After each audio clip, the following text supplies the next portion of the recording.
जब अंधकार अपनी सारी सीमाएं पार करता है तब प्रकाश के रूप में आती है माँ दुर्गा।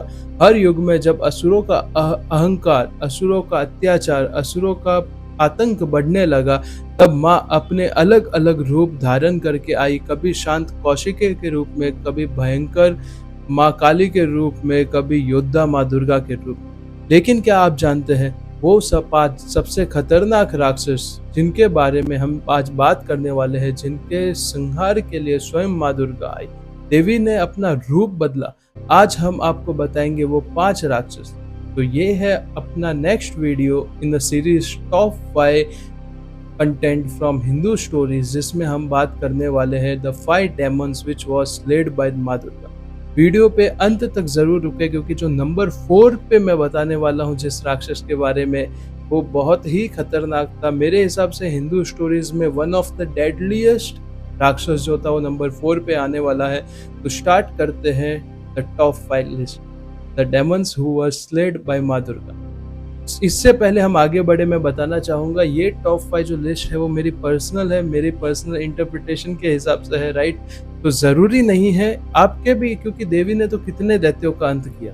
आपके हिसाब से 5 और स्ट्रॉन्ग कोई और दैत्य हो सकते हैं, बट मेरे हिसाब से ये 5 जो दैत्य थे वो ज़्यादा खतरनाक। नंबर 1 पे आता है महिषासुर। यूजुअली जो मैं टॉप 5 की लिस्ट बनाता हूँ नंबर 5 से स्टार्ट करता हूँ, यहाँ पे नंबर 1 से स्टार्ट कर रहा हूँ, बिकॉज नंबर 2, 3, 4, 5 जो है वो काफ़ी रिलेटेबल है और पीछे आने वाली स्टोरीज बहुत इंटरेस्टिंग। महिषासुर एक ऐसा दानव जिसका शरीर था ह्यूमन का, जिसका सिर था भैंसे का, we can say him buffalo man, right. उसने इतना आतंक फैलाया था, उसने स्वर्ग के ऊपर अपना कब्जा कर लिया था। स्वर्ग जो देवताओं की जगह थी वहां से देवताओं को भगा दिया था।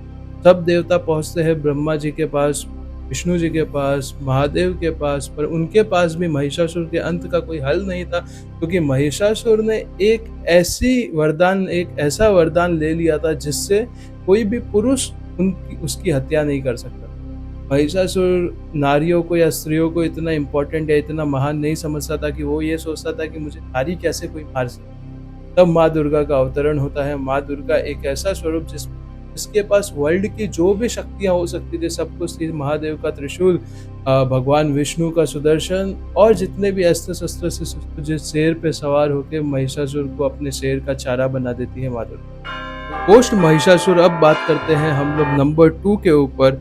नंबर 2 पे आते हैं शुंभ और निशुंभ। शुंभ और निशुंभ 2 ऐसे योद्धा या 2 ऐसे राक्षस जो हुए महिषासुर के बाद पोस्ट महिषासुर।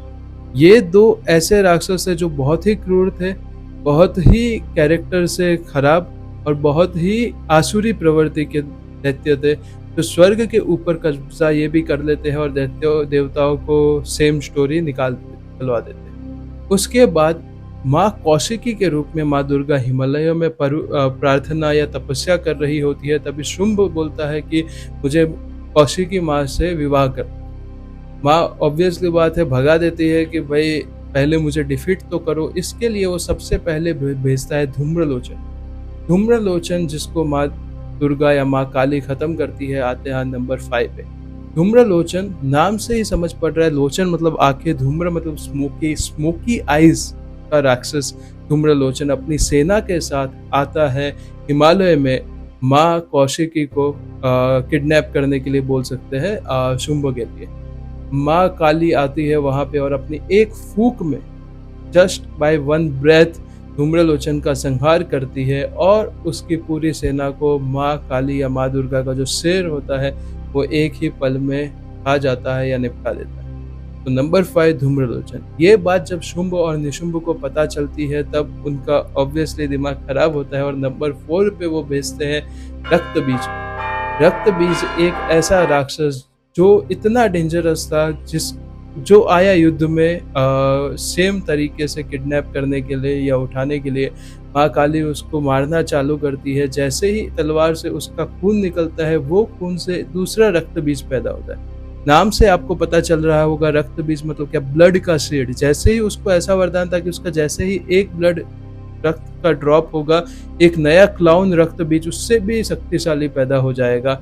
तो यहाँ पे कोई ऑप्शन नहीं था कैसे मारा जाए। और रक्त बीज को देवता कोई भी हरा नहीं पाता है। तब आपने देखा रहेगा माँ काली का एक स्वरूप जिसमें उनका जीभ बाहर है और वो ब्लड को पी रही है।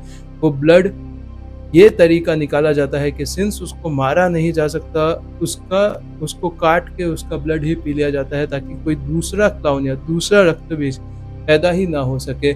सो रक्त बीज नंबर 4 पे थोड़ा क्विकली कर रहे हैं ताकि कम टाइम में आपको ज़्यादा चीज़ें बताई जा सके, क्योंकि समय सबसे ज़्यादा इम्पोर्टेंट है। उसके बाद जब शुंभ और निशुंभ को पता चलता है रक्त बीज के बारे में, तो वो भेजते हैं 2 ऐसे राक्षसों को। 2 भाई थे, चंड और मुंड। आपने बहुत जगह पे माँ दुर्गा का, माँ काली का चामुंडा रूप में दर्शन किया रहेगा।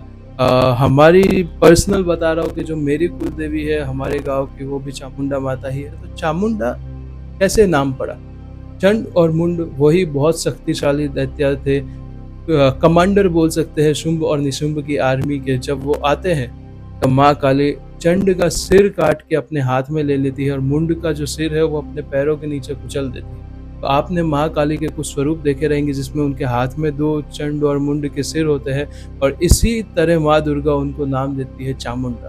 तो अभी आपको पता हो चला रहेगा चामुंडा नाम क्यों है माँ दुर्गा का या माँ काली का। एक चामुंडा स्वरूप है अलग। सो ये स्टोरी है क्योंकि उन्होंने चंड और मुंड को मारा था। उसके बाद शुंभ और निशुंभ खुद आते हैं। बहुत सारे दैत्यों का संहार किया था। मैं यहाँ पे टॉप 5 की बात कर रहा हूँ, इसके लिए मैंने रैंकिंग 5 4 3 2 1 के हिसाब से कर रहा हूँ। अदरवाइज कोई सीक्वेंसिंग नहीं हो सकता, बिकॉज सबका अपना इंटरप्रिटेशन है, राइट। बट जस्ट समझने के लिए, यहाँ पे कोई उद्देश्य अपना कंपैरिजन करना या कुछ नहीं है। मैं भी भक्त हूँ, आप भी भक्त हो। जस्ट जितनी बात ज़्यादा हो सके उतना अच्छा है। कहीं मैं गलत हो गया तो आप मुझे कमेंट में सही कर दो, कहीं मुझे कुछ चीज़ें पता है तो मैं यहाँ पे बता दूँ। जस्ट अपना उद्देश्य ये है कि मैं जो कुछ जानता हूँ आपको बताओ, आप कुछ जानते हो मुझे बताओ। लेट्स ग्रो टुगेदर, एक साथ सीखते हैं।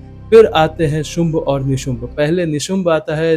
निशुंभ अपनी सारी शक्तियों के साथ कैसे हमले करता है, क्या करता है, वो अभी डीप में नहीं जाते हैं, उसके लिए अलग से वीडियो बनेंगे। ये टॉप 5 की है तो उस हिसाब से जाते हैं। नंबर 5 पे निशुंभ आता है। निशुंभ को माँ दुर्गा संहार करती है और उसके बाद शुंभ को भी अपने शेर का चारा बेसिकली खिला देती है, और इस तरीके से टॉप 5 की लिस्ट खत्म होती है। नंबर 1 पे महिषासुर, नंबर 2 पे शुंभ निशुंभ, नंबर 3 पे चंड और मुंड, नंबर 4 पे रक्त बीज और नंबर 5 पे धूम्रलोचन। ऐसे मधु कैटब और कितने सारे दैत्यों का संहार किया था। बट यहाँ पे हम लोग लिमिटेड टाइम के लिए है तो लिमिटेड कंटेंट पुश कर रहा हूँ मैं। Thank you so much for your time. जय श्री कृष्ण, हर हर महादेव, जय Shri Ram. Thank you so much for watching. Channel please subscribe कर लीजिएगा। आपके सब्सक्राइब से आपको कुछ नहीं लगेगा बट मुझे मोटिवेशन मिलेगा for more content. Thank you.